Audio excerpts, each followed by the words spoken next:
Bem, hoje a gente vai. Eu tô sozinha hoje, né? É, isso é um perigo, porque eu gosto muito de falar e não tem ninguém que me regule, que me controle. Então, é perigoso. Mas eu vou tentar ser o mais breve possível, porque eu hoje não estou muito legal, né? Peguei essa virose aí, estou meio que derrubadinha. Então, em respeito à minha saúde, eu vou tentar ser breve. Embora que o assunto de hoje é muito interessante, né, e importante. A gente vai estar conversando sobre psicose, né? É uma coisa que caiu assim no vocabulário popular e as pessoas falam muito assim, ele tem uma psicose disso, né? Ou ele desenvolveu uma neurose disso e usam sem de verdade é, estar dominando, né? E na hora que a gente, profissional, vai explicar para o paciente que ele está com uma psicose, a gente percebe que existe um monte de mito, um monte de medo atrás disso tudo. E muitas vezes a pessoa não quer aceitar que tem uma psicose. Mas o que é uma psicose? Eu costumo dizer para as pessoas, os pacientes, que dos pacientes que entram num consultório buscando uma consulta em saúde mental, veja bem, buscando uma consulta. Ou eles são levados por outras pessoas ou eles vão espontaneamente. A gente pode dividir em dois grandes grupos: os psicóticos e os neuróticos. Raramente aparece alguém que não tenha nenhuma coisa nem outra. E eu costumo pensar que não tem ninguém que seja realmente normal. Se é que é normal, não tem problema nenhum. Por que isso, doutora? Que maluquice é essa? Porque a gente vive numa sociedade que empurra a gente para ter conflito, empurra a gente para estar questionando, empurra a gente para estar se submetendo, aceitando sacrifício. Tudo isso culturalmente é como é que a gente pode dizer, é validado, né? A pessoa que se sacrifica porque está trabalhando demais, porque está dando conta, porque está entregando, porque é uma excelente dona de casa, não para, né? Essa pessoa é validada. Mas será que essa pessoa realmente está bem? É bom para a nossa saúde isso?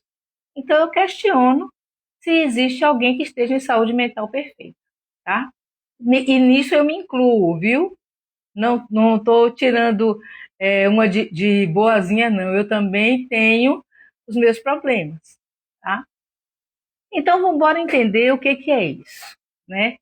Então, a gente tem, quando a pessoa, ela mesmo entende que ela está em sofrimento, aí eu não estou dormindo bem, meu sono mudou, meu corpo está tremendo, meu coração está acelerado, meus pensamentos não param, eu estou o tempo inteiro pensando um monte de coisa. Essa pessoa, a gente diz que ela tem uma neurose. Ela tem consciência de quem ela tem consciência do sofrimento dela e ela está em busca desse controle. Quando a pessoa não tem consciência disso, está completamente fora da realidade, a gente diz que ela está em psicose. Então, a pessoa que está tendo ideias fantásticas, por exemplo, colocaram câmera na minha casa para me fiscalizar, isso é uma psicose. Os vizinhos estão querendo fazer alguma coisa contra mim, isso é uma psicose. Quando ela não tem convicção, quando isso está fora da realidade. Esse é o grande gancho. A neurose não tira você da realidade. A neurose mostra para você que você está em sofrimento. A psicose tira você da realidade e faz com que você interprete as coisas de forma diferente. Hoje, no carrossel que eu postei no Instagram, tinha uma metáfora muito, muito bacana, que é a metáfora do rádio, né? O neurótico, o paciente neurótico, ele sabe que o rádio está aumentado, está alto demais, o volume está além da conta. Ele sabe o que é que ele precisa fazer para melhorar, mas ele está sem o controle do rádio. Então, ele não dá conta. O paciente psicótico, ele acha que o rádio está falando no quarto dele, mas o rádio está lá na sala. Ele está completamente desorganizado. Então, essa é a grande questão. E por que que a gente está fazendo isso? Primeiro, porque a gente precisa entender que um quadro de neurose pode ser um quadro continuado e a gente vai ter aí pacientes que são ansiosos a vida inteira ou que têm variações de humor entre depressão e um estado de humor equilibrado, mas que vão retornando sempre e que se mantêm nesse processo. Os quadros de psicose, eles precisam ser apenas pontuais. Porque se eu deixo o paciente psicótico por muito tempo vivenciando essa desorganização no cérebro dele, na mente dele, periga ele criar um caminho que a neurociência explica para a gente e não voltar mais. Então a gente precisa estar atento aos sinais de neurose e psicose. O paciente começou, o seu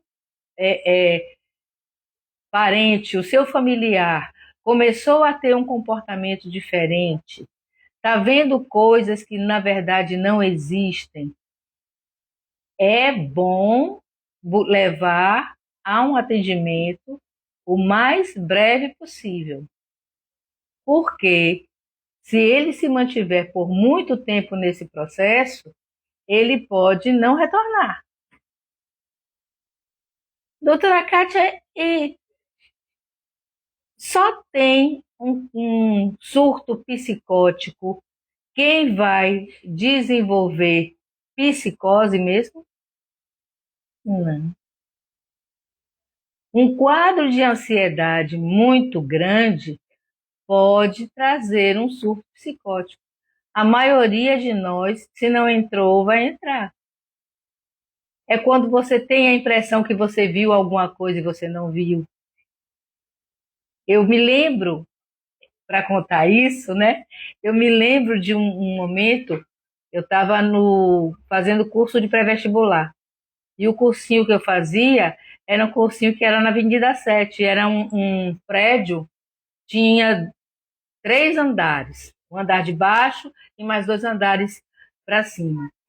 E eu ficava no andar, logo no primeiro andar, e minha amiga que estava comigo o tempo todo, né, minha amiga irmã, ela estava no segundo andar. E de repente, um dia a gente estava. Sala de cursinho, gente, eu não sei como é que é agora, mas era um absurdo. Tinha, assim, 80 pessoas numa sala pequena. A gente ficava quase que sentado um no colo do outro. E aí, de repente, a gente ouviu barulho de coisas caindo. E saiu todo mundo correndo. O pessoal do andar de cima desceu correndo e nós também descemos correndo. Eu juro a vocês, eu vi o prédio desabando. Eu vi pedaço de alvenaria caindo. E eu queria voltar para pegar minha amiga que estava lá dentro. E não foi nada. Simplesmente vazou o gás do ar-condicionado do andar de cima e todo mundo saiu correndo e atropelando e virando as carteiras. Então, quem estava embaixo só ouviu o tumulto. Naquele momento, o que aconteceu? A minha amígdala cerebral, que é o que nos dá o sinal de alerta de perigo, hiperativou. porque eu queria me proteger e porque eu queria proteger a outra pessoa. E eu comecei a ver o perigo que não existia. Isso é uma alucinação, isso é estar fora da realidade, isso é um pé na psicose. Mas eu não fiquei psicótica pro resto da vida, né? Graças a Deus eu estou aqui conversando com vocês na boa e não precisei tomar remédio. Logo, logo, logo regulou e voltou tudo ao normal. Essa regulação é que a gente precisa aprender a fazer. E quando a gente entra num quadro psicótico efetivamente, eu não consigo regular, pelo menos não sozinha, tá? Então a gente precisa entender quando é que eu vou enxergar que aquele meu familiar que tem um quadro depressivo está entrando numa psicose. Quando ele começa a expressar coisas que estão completamente fora da realidade. Quando ele muda completamente o comportamento dele, se prejudicando ou prejudicando a família. Uma coisa que a gente precisa ter bem claro é que existem mitos de que todo mundo que desenvolve um quadro psicótico é violento. E não é. Regra geral, o psicótico ele vai ser violento se ele for tratado com agressividade. E às vezes a gente precisa fazer isso. Exemplo, um paciente que está num surto psicótico dentro de casa, colocando em risco a família, colocando em risco a integridade da comunidade, às vezes, toca fogo nas coisas dentro de casa, né? Deixa a porta aberta, tudo aberto, porque entende que é assim. Está colocando em risco, esse paciente provavelmente vai precisar ser conduzido para um tratamento, para um acompanhamento. Às vezes ele vai chegar numa emergência, vai tomar uma medicação e vai voltar para casa, mas ele não quer ir, porque a questão da identificação da realidade dele não diz para ele que ele precisa ir. Ele está vendo tudo isso acontecer e está acreditando na realidade dele. Então, muitas vezes a gente precisa levar o paciente à força para a internação. Quem de vocês quer ir à força para a internação? Eu não quero. Principalmente se eu tenho a convicção de que eu não tenho nada, eu não estou doente, para que estão me levando para o hospital? Então eu vou reagir. Aí eu fico violento. Percebe a diferença? Guilherme está perguntando aqui, a sobrecarga mental pode desencadear um quadro psicótico? Claro, é por aí mesmo, né? É isso que a gente precisa entender. Muitas vezes a gente desenvolve um quadro psicótico por sobrecarga mental. Quando a gente para, quando a gente se organiza, quando a gente permite o nosso cérebro o descanso, isso retorna ao normal. Um exemplo disso são os pacientes que estão desenvolvendo síndrome de burnout, porque, na verdade, estão se sobrecarregando, e eu não falo só em questão do trabalho, não. Existe burnout familiar. Aqueles cuidadores que têm que cuidar de todo mundo o tempo todo, eles podem ter um quadro desse. Por sobrecarga, eu preciso resolver o problema de não sei quem, e não sei quem está lá devendo, e não sei quem o filho está envolvido com drogas, e eu tenho que resolver tudo.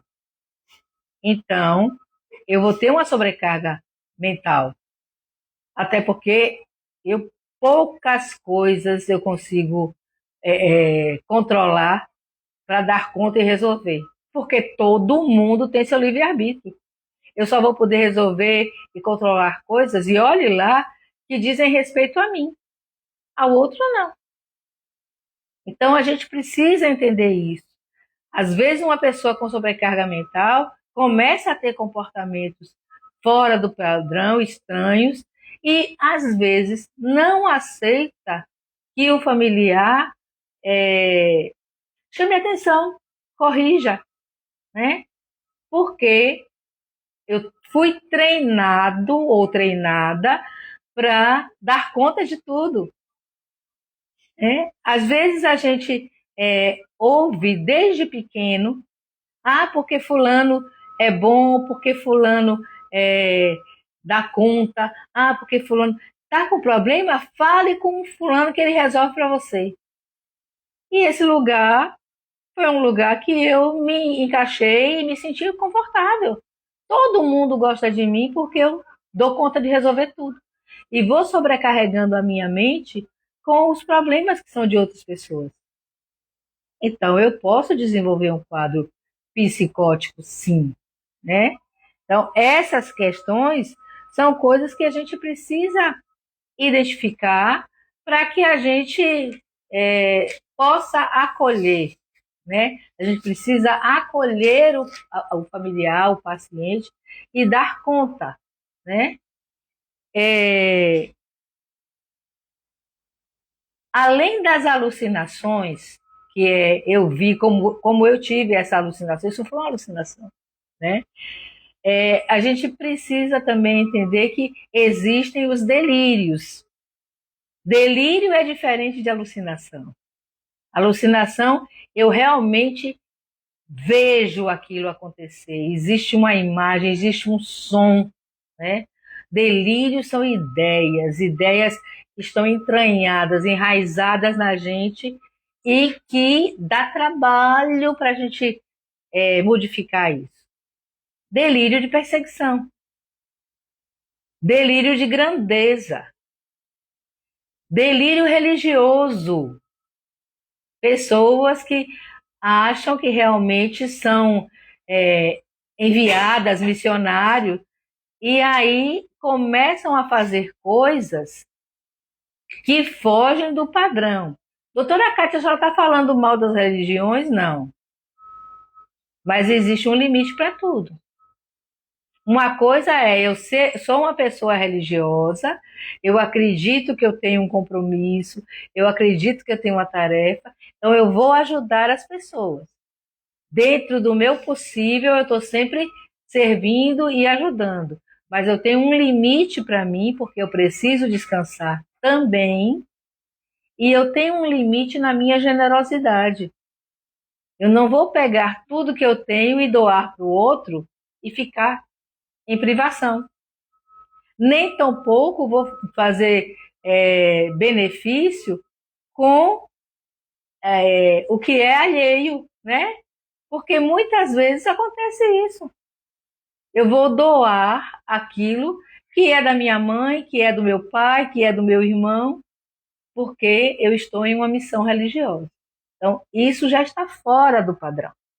É isso que a gente precisa entender, né?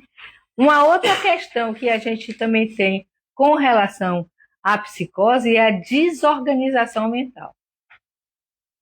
Às vezes o paciente psicótico conversa que a gente não entende nada. Ele fala, fala, fala.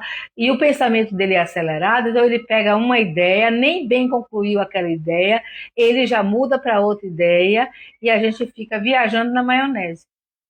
Quando a gente está muito ansioso, acontece isso. A gente começa a falar e tem a impressão que o outro já percebeu tudo que eu quero falar. E aí eu já mudo de ideia, mas eu não expliquei.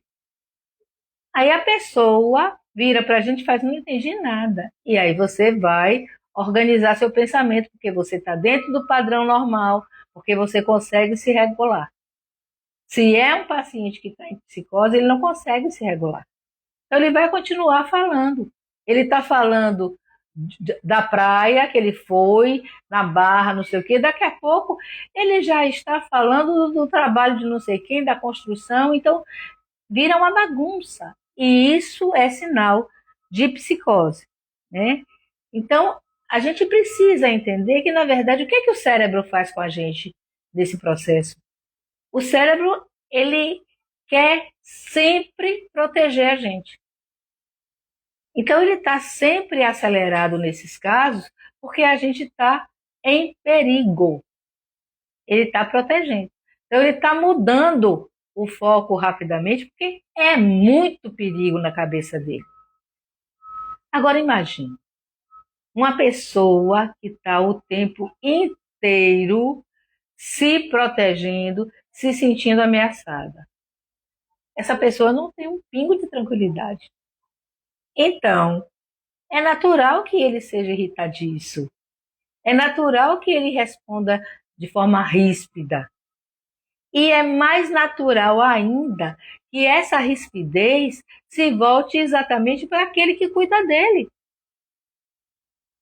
Provavelmente vocês já ouviram dizer, são mães que dizem, mas ele cismou comigo.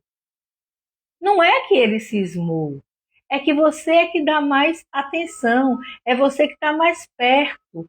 Então, de uma certa forma, você está invadindo. Doutora Kátia, a senhora está dizendo que é para a mãe se afastar? Não. Estou dizendo que é para a mãe entender o que é que está acontecendo, certo? Porque a gente não vai esperar que esse cérebro que está nessa confusão toda mude de uma hora para outra. Não. Ele vai continuar nesse processo por um período, né? Então a gente precisa entender isso, tá? Quando a gente pensa em psicoterapia, porque a gente está lidando com um paciente que está sendo medicado, tomando medicação, mas que também precisa de um acompanhamento com psicólogo ou com psicoterapeuta.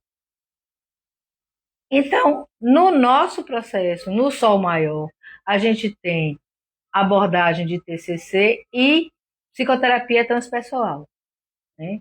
Por hora é o que nós temos. É possível que cheguem novos profissionais com outras abordagens. O que é que a gente faz?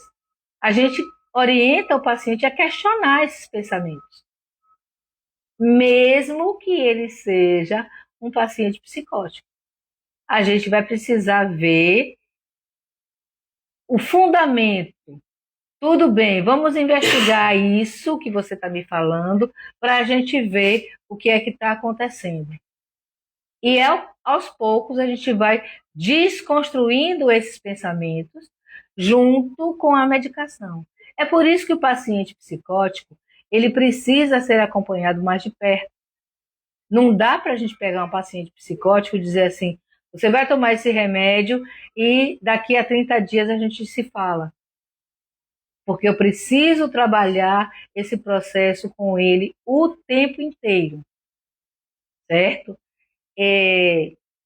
Essa é uma das questões. Outra questão é a gente entender que tem coisas que a gente vai, como é que eu vou dizer assim, linkar, né, com a ativação dos núcleos cerebrais naquilo que é a preferência do paciente, naquilo que é o foco do paciente. Então, é um paciente que é apaixonado por arte, por música.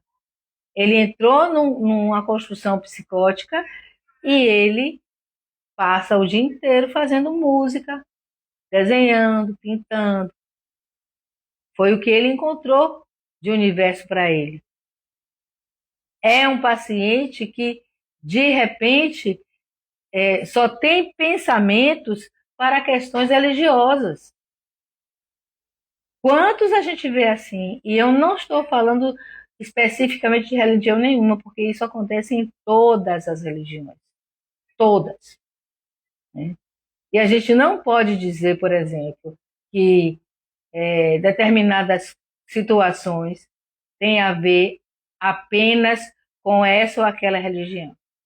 A gente vê essas alterações, que são a linha que divide o que é normal do que é adoecedor, é muito tênue. Então, o mesmo processo que desenvolve uma alucinação, desenvolve também uma visão espiritual. Desenvolve também uma manifestação mediúnica. Então, de repente, a gente não pode fazer essa distinção. Não cabe ao médico, ao profissional de saúde mental, dizer: ele está fingindo ou ele está alucinando. O que importa para a gente é o quanto isso desregula o paciente. Porque, veja só, tem uma manifestação espiritual, mediúnica, incorporou, fez o que tinha que fazer, saiu, foi embora, a pessoa está boa. Pronto, beleza. Mas tem uma manifestação espiritual, mediúnica, que acontece o tempo inteiro, do nada. A pessoa está trabalhando, daqui a pouco incorpora. A pessoa está na rua, daqui a pouco está pregando. Tem alguma coisa errada aí. Então, essa questão de como isso interfere ou não na vida pessoal, na entrega, é que importa para a gente, né? A gente precisa entender isso para não deixar de validar o aspecto religioso de cada um, né? Me chama muita atenção essa questão da psicose e do aspecto religioso. Então, a gente precisa ter essa competência para dizer ao paciente, tudo bem, é sua crença, é sua fé, acho justo e válido que você faça isso, mas vamos fazer isso de uma forma organizada, porque eu acho que se a gente começar a fazer desorganizado, vai atrapalhar a sua vida e a vida dos outros. Eu não estou validando o delírio dele, eu não estou validando a alucinação dele e estou dando uma direção. Então, eu consigo trazer ele para perto de mim. Eu não estou falando só como médica, não, viu, gente? Eu estou falando na condição de cuidador da pessoa, tá? Eu sei que é difícil, é um dos quadros mais difíceis que a gente tem, é a psicose. Uma outra coisa que eu queria dizer, para encerrar, porque a gente já está no nosso prazo, né? Eu estou sozinha e eu vou respeitar a minha saúde. Psicose não é psicopatia, tá? Psicótico, ele está fora da realidade. Tudo o que ele faz é em função da realidade que ele está vivendo, das coisas internas dele, dos medos, das angústias, das ideias, das crenças, que ele não consegue distinguir. Isso é do meu cérebro, isso é da minha mente, ou isso está acontecendo realmente? O psicopata, não. O psicopata, ele sabe o que é que está acontecendo, ele sabe o que ele está fazendo e ele manipula.